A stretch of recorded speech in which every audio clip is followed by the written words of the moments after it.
कि हम ईरान युद्ध छोड़ रहे हैं। कब छोड़ रहे हैं आगे बताएंगे आपको। साथ ही साथ ट्रंप ने दुनिया के भर के देशों से कह दिया है कि सुनो, अब स्ट्रेट ऑफ हॉर्मुज खुलवाना हमारे बस की बात नहीं है। जिनको तेल चाहिए खुद जाइए, रास्ता खुलवाइए, अपने हिसाब से काम करिए। हम अपने सैन्य अभियान खत्म करने के लिए तैयारी में हैं। अब चाहे स्ट्रेट ऑफ हॉर्मुज बंद रहे, हमें इसको खोलने की कतई आवश्यकता नहीं है। अखबारों को अपने इंटरव्यू में इन्होंने साफ साफ कहा कि साहब, हम लोग आने वाले समय में ईरान में जो परिवर्तन चाहते थे वो होता हुआ देख रहे हैं। इनसे पूछा गया, सर क्या करने गए थे?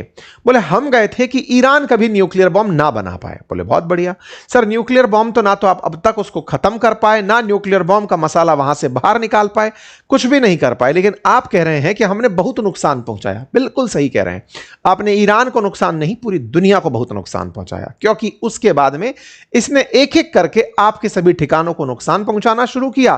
फाइनली अब आप यहां पर इन सबको मरता गिरता छोड़कर जाने की बातें करते हुए दिखाई दे रहे हैं। ऐसे इनसे पूछा गया रिपोर्टर के द्वारा कि सर आप बताइए युद्ध कब खत्म हो रहा है? इनने कहा मुश्किल से 2 या 3 हफ्ते हम वहां से निकल जाएंगे भाई, 2-3 हफ्ते में हम वहां से निकल जाएंगे। ओके, 2-3 हफ्ते में आप निकल जाएंगे। रिपोर्टर नहीं रुके, इन्होंने पूछा कि देखिए वैसे तो ये लंबे समय तक चलने वाली चीज है, हमने ईरान को इतना पीछे पछाड़ दिया कि वो स्टोन एज में चला गया है, हम भी 2-3 हफ्ते में वहां से बाहर आ जाएंगे। ट्रंप ने कहा जब when they are ready, maybe in a long time from now, able to develop a nuclear weapon, you will have a president like me who will go there and will knock the hell out of them again।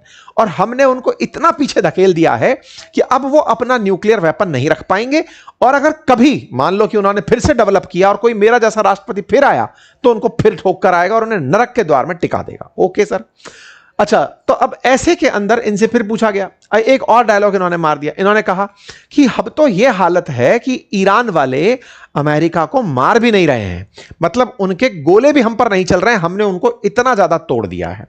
अब इसमें एक बड़ा interesting वाकया हुआ। असल में क्या है कि ट्रंप ने अपने सामने एक आभासी दुनिया बना ली है। उन्हें ऐसा लगता है वो जो बोल रहे हैं यही सोर्स ऑफ इंफॉर्मेशन है, दुनिया के पास इंफॉर्मेशन का स्रोत चूंकि ट्रंप है, तो ऐसे में ट्रंप ने जो कह दिया दुनिया उसको मान लेगी। ट्रंप ने बिल्कुल वैसे ही कहा कि अमेरिका पर तो वो लोग हमला भी नहीं कर पा रहे हैं। आपको याद होगा हमने कल भी आपको यह सेशन में जानकारी दी थी कि पाकिस्तान के लिए बेगानी शादी अब्दुल्ला दलाल हमने कहानी सुनाई थी, याद है? कल के सेशन को अगर आप चेक करेंगे उसमें मैंने एक पॉइंट रेज किया था। मैंने यह कहा था कि पाकिस्तान का उपयोग अमेरिका वैसे ही कर रहा है जैसे रिचर्ड निक्सन ने किया था पाकिस्तान का इस्तेमाल। रिचर्ड निक्सन ने किसिंगर को भेज करके कहा था पाकिस्तानियों से कि हमारे रिश्ते चाइना से बहाल कराओ, याद आया?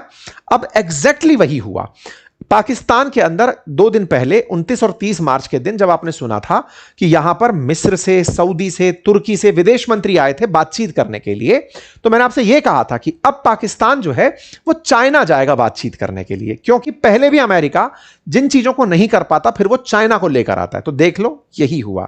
आज का अपडेट यह है कि पाकिस्तान के विदेश मंत्री जिन्होंने इन सबसे बातचीत की थी, इशाक डार, अमेरिका के इशारे पर चाइना पहुंच चुके हैं। वांग वी से, जो कि वहां के विदेश मंत्री हैं, उनसे मुलाकात किए हैं। मुलाकात के पॉइंट जो निकल कर आए वो 5 सूत्रीय पॉइंट के रूप में दुनिया के सामने रखे गए, और उनके अंदर यही वाली बात कि स्ट्रेट ऑफ हॉर्मुज खुलवाना है और अंतरराष्ट्रीय शांति लेकर आना है। मतलब ट्रंप जो खुद नहीं कर पा रहे, अब उन्हें चाइना की जरूरत पड़ गई है। क्यों? क्योंकि ईरान से $400 बिलियन का तेल खरीदने का चाइना ने एग्रीमेंट किया हुआ है। ऐसे में अगर ईरान टोल लगाने निकल पड़े तो चाइना के बहाने ईरान को मजबूती देने का हो सकता है एक ऐसा प्लान लाया जाए जिसमें ईरान को दुनिया भर के देश कहें कि तुम्हारा जो नुकसान हुआ है हम उसके लिए तुम्हारे को मदद दे देते हैं।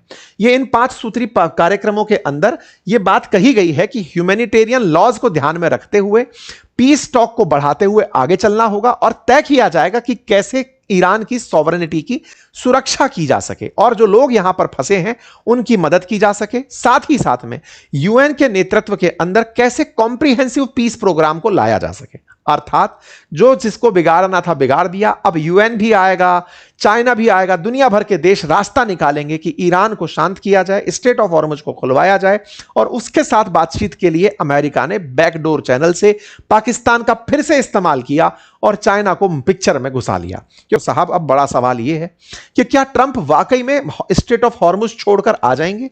क्या ईरान के ऊपर हमले नहीं होंगे? और ऐसी स्थिति में जहां दुनिया को इन्होंने फंसा दिया है कि अब तेल लेने के लिए देशों को अपनी तरफ से ईरान के साथ सेटिंग करनी होगी, बातचीत करनी होगी, डिप्लोमेसी करनी होगी। क्या अमेरिका वाकई में दुनिया को इस स्थिति तक ले जाना चाहता था?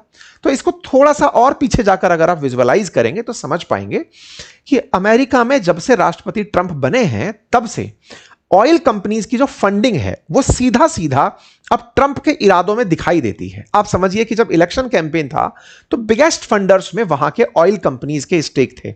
उन्होंने ट्रंप के इलेक्शन को बहुत ज्यादा प्रमोट किया। अब जब ट्रंप राष्ट्रपति बनकर आए तो उन कंपनीज को लाभ कैसे पहुंचाया जाए? सबसे पहले वेनेजुएला लाकर दिया गया कि मादुरो को हटा दिया है, वेनेजुएला में ऑयल कंपनीज जाएं और जाकर के वहां का तेल एक्सट्रैक्शन का प्रयास करें, तेल निकालें वहां से और उस तेल को दुनिया में बेचें। अब दुनिया में बेचकर लाभ कैसे कमाया जाए? तो डिमांड पैदा की जाए। डिमांड कैसे पैदा हो सकती है? बोले रूस पर लगा दो सैंक्शन ताकि वो तेल ना बेचे। दूसरा, बचे रह गए ये सारे खाड़ी देश जहां से तेल निकलता है, सऊदी अरब से, कतर से, इन सब से। बोले इसका स्ट्रेट ऑफ हॉर्मुज में बहुत सारा मामला फैला दो। फैल गया साहब मामला, तेल निकलने में दिक्कतें आना शुरू हो गई। दुनिया में डिमांड बहुत ज्यादा पैदा हो गई।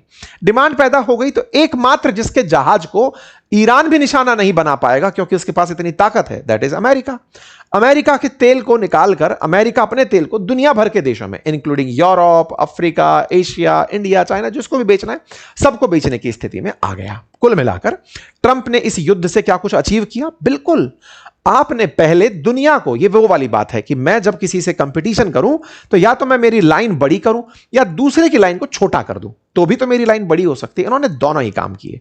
इन्होंने पहले यूएन का, जो यूएन के अंदर पेरिस क्लाइमेट डील के अंदर एग्रीमेंट जो शामिल हुआ था, उससे खुद को बाहर निकाला। बोले मैं इसमें चक्कर में नहीं पड़ता, यूएनएफसीसी का मैं क्यों मानूं, पेरिस क्लाइमेट डील से मैं बाहर निकलता हूं।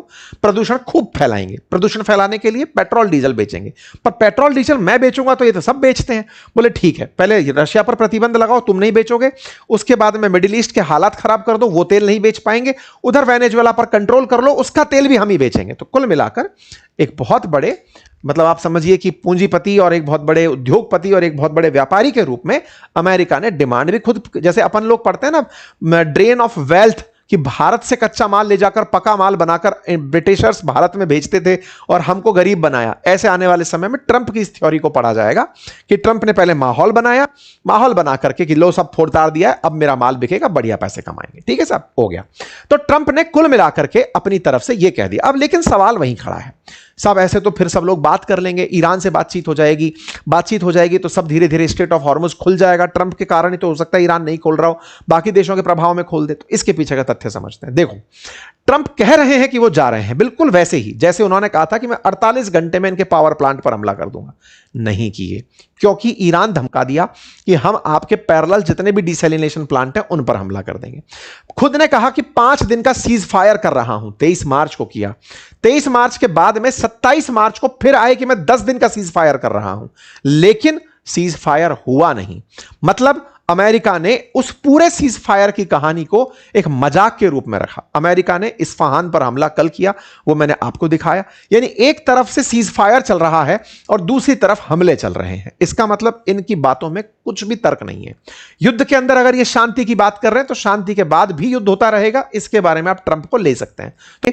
कि जिस चैनल पर फिलहाल आप खबरें सुन रहे हैं, पढ़ रहे हैं, आपसे गुजारिश है कि इसे सब्सक्राइब करना ना भूलें, क्योंकि आप में से बहुत सारे साथियों ने इस चैनल को सब्सक्राइब नहीं किया हुआ है। आप सब्सक्राइब करते हैं तो हमारे साथ आपका जुड़ाव हमारे लिए एक ताकत के रूप में दिखाई पड़ता है।